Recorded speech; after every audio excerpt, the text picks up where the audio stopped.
Hey everyone, AD here, and welcome to Kenshi the Last Skeleton devlog number 1. Kenshi the Last Skeleton is an animated film I'm creating based on the popular computer game Kenshi. In 2018, I started work on this film as a way to celebrate the launch of the game coming out of Steam Early Access. Since then, life happened, my wife and I had a son, and now this cute little boy takes up a lot of my time. Even though most of my time is spent changing my son's dirty diapers and chasing after him as he crawls his way to freedom, I've managed to get a little progress done on this bad boy. My new obsession with axe throwing hasn't been helping. In all seriousness, I decided to create some development vlogs to document the creation process as I work to complete this film. This way it'll help keep me more accountable, and you'll also see what the heck I've been doing lately. I'll also be posting some more behind the scenes content on Patreon for those interested in seeing some sneak peeks, progress reports, and early access when the film is finally complete. I want to create more sci-fi fantasy films, some in the Kenshi universe and others of my own creation, and so I can't spend a lot of time animating every character from scratch. I'm a one-man band, as they say. That's why I've chosen IClone as my software of choice to create my films. It allows me to build sets and animate characters fast by applying motion and then tweaking that motion. I'm also using DAZ 3D and Character Creator by Reallusion for character creation, along with post-production in Adobe After Effects and Premiere Pro. The iClone renderer is pretty incredible if you set up the scenes right, so it's really just a matter of learning how to achieve what I want for each scene. I'm still learning the software, but the more I use it to make this film, the better I get. You can learn more about the software I'm using on Patreon. My link will be in the description below. It's always a little overwhelming knowing you've got to build a scene from scratch. In scene 4 of my script, there's a battle taking place between skeletons and paladins. It's going to take place at night, in a forest, surrounded by some ruins. So now that we have an idea of what we want to create, we can begin. When you load up the software and you start a new scene, all you're going to have is a grid. This is basically a visual reference for creating objects in a scene, so when you drag in actors, they're going to be positioned on that grid. You can also use it as a reference for your ground plane.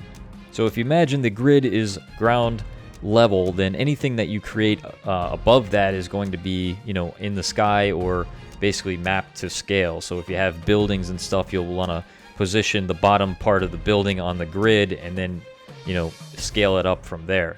We're going to start off with creating some terrain. I'm going to just use some basic grassy terrain since we're creating a forest scene. And it's going to be kind of medium quality. I have different higher resolution terrains that I can use for scenes that require more close-up shots of the terrain, but I don't think we're going to be doing too many close-up shots of the actual ground. So as you can see, when you zoom in with the terrain, the quality kind of lessens a little bit. So you want to keep that in mind when you're building your scene. You don't want to obviously use high-quality terrain throughout the entire scene if you're not going to have any close-up shots, so we just kind of play it by ear. But we're going to place this grassy terrain, and that gives us a nice base for the forest that we're going to create. The next thing we're going to do is apply some nighttime sky. There's a bunch of presets in iClone, so I can easily just change the sky to nighttime or daytime, whatever you want. Then you can get more granular with it if you want to tweak things. But for this scene, it's just going to be at night, so I'm just going to apply the nighttime preset and move on. Alright, so now that we have our ground terrain and we also have the nighttime sky, we can now start building our forest. I'm going to go through some of the props that I have in iClone, and I've got a bunch of different trees that we can place down. I've got all kinds of different varieties from all over the world, so you can really, make your scene however you want. If you want to get really detailed with it, you can apply the right type of tree for, wherever your scene is going to be. In this case, it doesn't really matter to me. I'm just creating a fantasy scene, so who really cares about the types of trees? But if you really want to have a specific type, you can, anything is possible. So basically what we're going to do is use the gardening tool, which allows us to place down a large amount of trees all at one time. So we can change how many trees we place with a slider. We can change the sizing variety of those trees. We can change the spacing between them. So this allows us to create a forest and a lot of trees very quickly. After a while, you'll get something like this. So you can see that our scene now has a ton of different trees and we have an entire forest built. And this is great. So now we're making progress here on our forest scene. Since this scene is going to have a ruin structure at the center of it, I probably should have placed the ruin first and then placed all of the trees around it. So just keep in mind when you're building your scene, you know, if you're going to have structures, probably place the structures first, then place all of the fauna and stuff afterwards. So don't do what I did there. I want to give the feel that this forest hasn't really been lived in, and there's not really like a lot of people going through this forest. So I want to have a combination of small grass and high grass, kind of like waist high. So what I want to do is place some smaller grass near the ruin so that it's kind of a little bit lower to the ground, because we're going to have some battling going on at this actual ruin. And then further out from the ruin, I want to have higher grass, and that's where some of the battling is going to be taking place too, in that grass as well. So it's kind of, the scene is going to have kind of a battle in the grass and also in the ruin itself. So we're going to use the gardening tool again for the grass, just like we did with the trees, and place the grass very quickly. Now, as you can see, we've got higher level grass further back from the ruin, and now our scene is starting to come together. So if we take a quick look at what we've created so far, we've got a ruin, we've got a forest, we've got our ground, we've got the grass. So now if we take a quick look around, you can see this thing is starting to come together as an actual forest with a little opening to a ruin. So this is pretty cool, but we still got a lot more to do.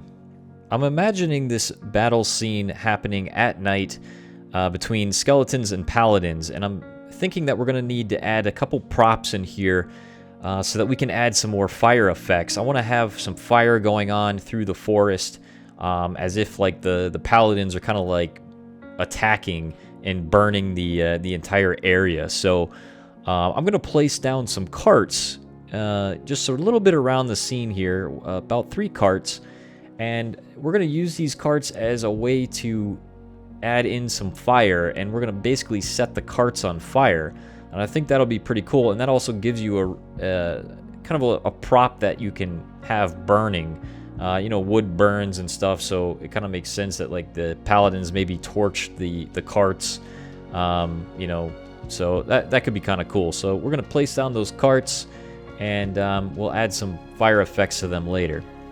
At this stage, I think it's time to add in some actors. We're going to add in one of our skeletons and one of our paladins, and this is going to set up basically our first encounter and where the scene is going to start.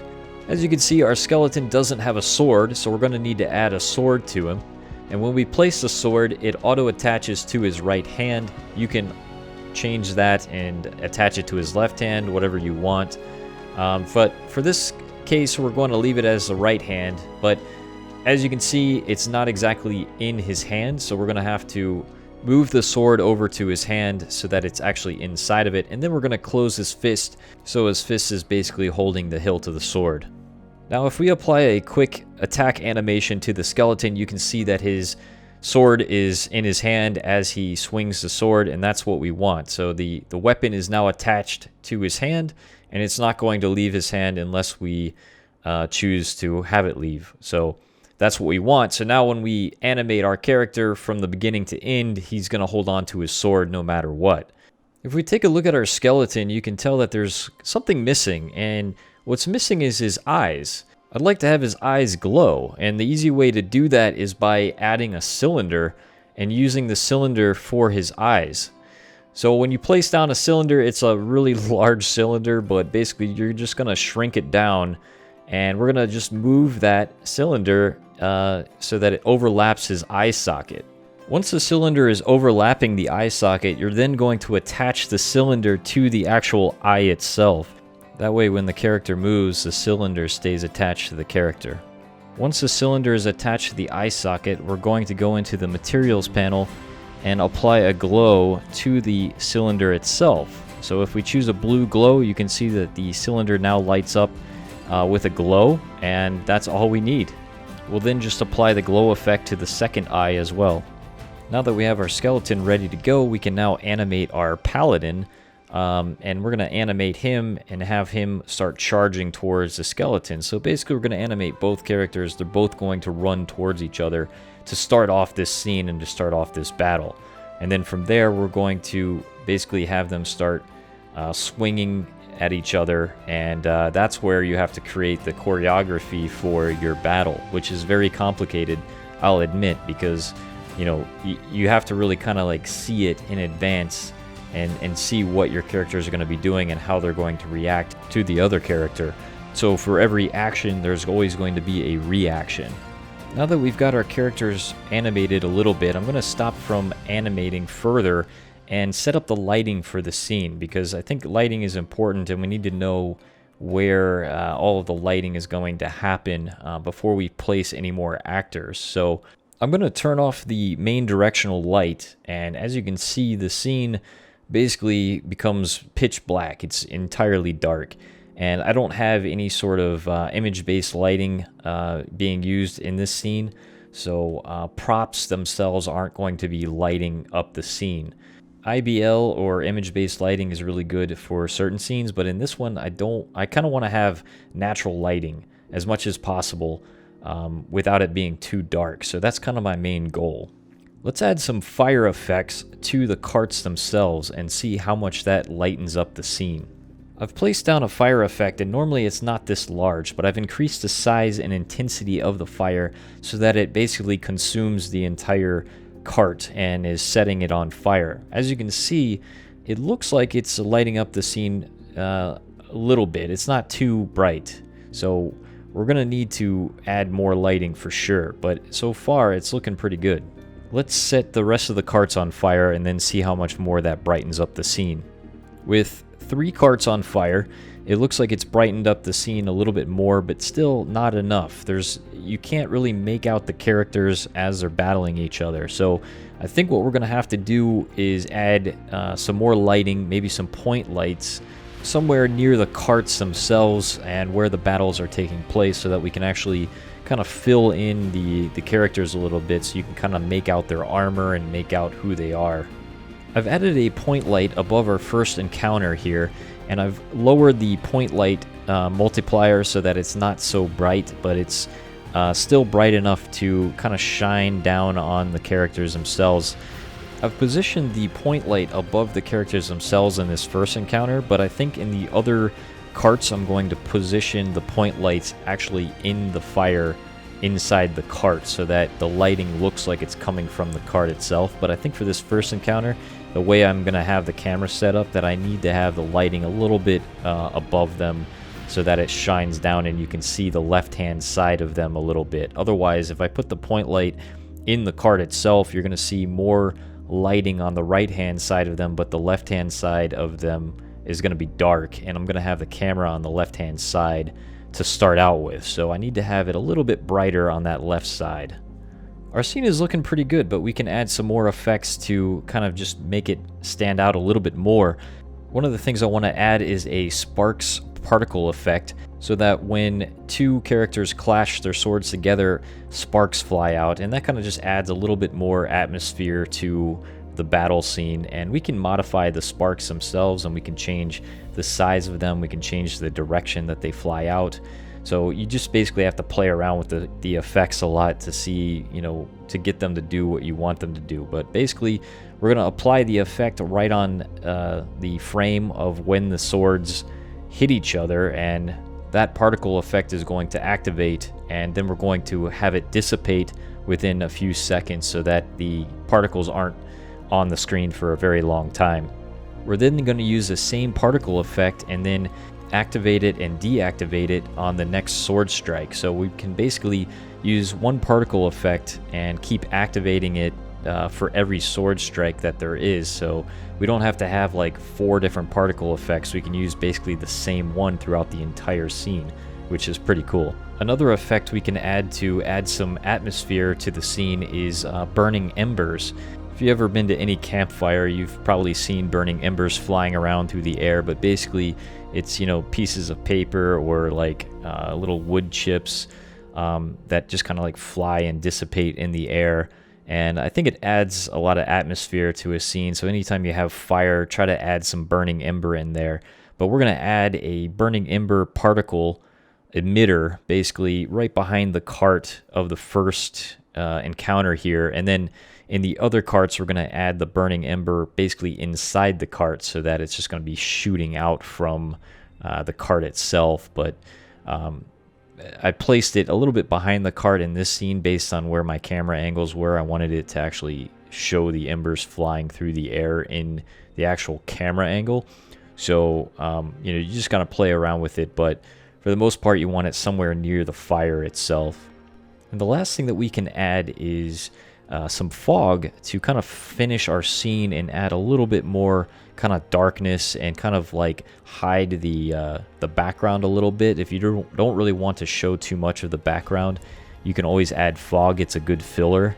And, you know, we're going to keep the fog a little bit back, and I'm actually going to use a fog particle effect instead of actual fog that you can use as a visual effect in IClone. But I'm going to use a fog particle effect and kind of basically expand its area so that it's just around the actual carts being burnt.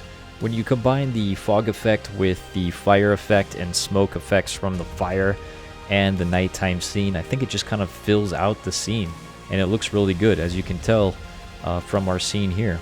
I hope you guys enjoyed this devlog. I've got a lot of work left to do to finish this animated film, so if you want to follow my progress, feel free to check me out on Patreon. I've simplified the support tiers and given them an overhaul from what they were before. Those who want to see more behind the scenes footage and sneak peeks as I work to complete this film will be able to do so there. Thanks for watching, everyone, and I'll see you next time.